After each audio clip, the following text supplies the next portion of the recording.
I am visiting with Lillian Huger on Johns Island, and Lillian practices a traditional craft native to this area, and that is the art of... This is the art of sweetgrass baskets. And Yes. how did you become a sweetgrass basket maker? Well, with much resistance. Under my grandmother. You know, when we all start, I think most people can say the same thing, when we start at such a young age, 6, 7 years old, you're very resistant, you want to play, and I will tell you, although I started at 6 years old under my grandmother, I've been really taking this art very seriously, I would say 7 years ago. What prompted that late interest? Well, I will tell you, I am very amazed at the work of Mary Jackson. Yes. Her work is absolutely meticulously done. So when I saw her work, I said, okay, if she can do it, I can. What are the materials that are used in sweetgrass basketry? For me, I use mostly a lot of bulrush. I love it. I love the contrasting with colors. And which one is the bulrush? This is the bulrush. So it has a This darker is- color. Yes, this is the red bulrush. You can only get this in May. Oh, it Yes. changes with the season. Absolutely. Oh. You can only get this in May. However, if you'll look at my work, I have a lot of dark bulrush, which takes like 3 to 4 months to get that color. So then you would collect that in the autumn. Yes, you can collect that really in the summertime. Oh, process it. Process it, yes. Let it age. Absolutely. And then let's move on to some of the other materials. And what we have here is the palmetto fronds from the sable palmetto tree. I take the fronds and I strip it And that's In order- used to weave the... to weave the basket together. It acts as thread. Oh, all right, sure. Yes. Because it's like a sewing almost, isn't it? Yes, yes. Are these coiled baskets? Yes, the technique is coiling. All right. It is what the West African slaves over 300 years ago, that's how they started with the And coiling brought that technique. tradition with them. They brought the tradition, yes. And then the sweetgrass grows here on the coast of South Carolina.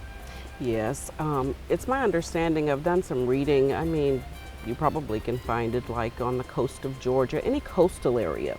You should be able to find this sweetgrass. The scientific name for it is Muhlenbergia philippes. That's a beautiful name, and it sounds so pretty Absolutely, with your German. accent. And then something that is just kind of an iconic tree for South Carolina, the longleaf pine, you said. Absolutely. I have a tendency when I'm starting my coiling technique, I like starting with the longleaf pine needles as you see here.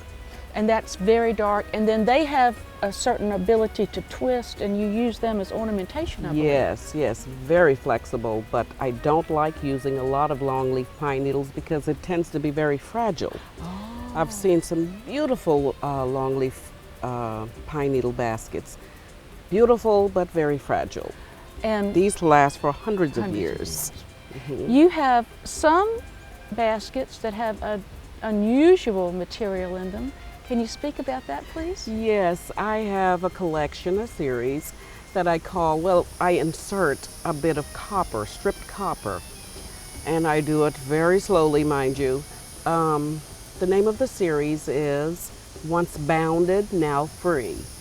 And you spoke a little bit about that to me earlier. Would you tell our viewers what the reasoning behind that is? Yes, my thought was this. At some point in our lives, we're all bounded by something. The children, bills, the cares of the world, not just a slave thing.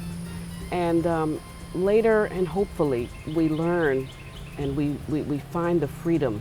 And I see the freedom in the beauty of the work. So I parallel it to that at some point we're bounded and hopefully we're going to be free. And to even go further with that, you kind of broke with tradition, Yes. didn't you?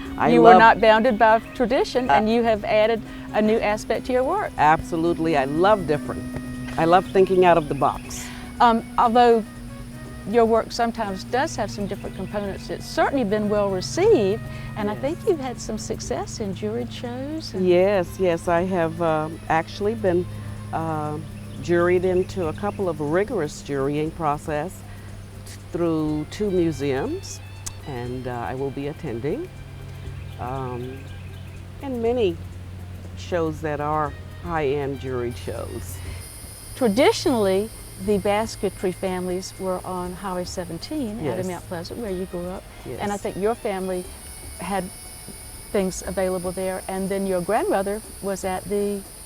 Yes, she was at the old slave market in Charleston, where she would show her work, and I am currently on Johns Island next to Shea Fish showing my work. Are you? Yes. And then also, if we hear about shows that have traditional crafts or basketry in them, we should check, because it sounds like you're going to be included in many of those. Absolutely, especially the museums. Well, we have enjoyed hearing about your connection with this ancient tradition and hearing about the ways that you're making it fresh and modern. Thank you. Thank you.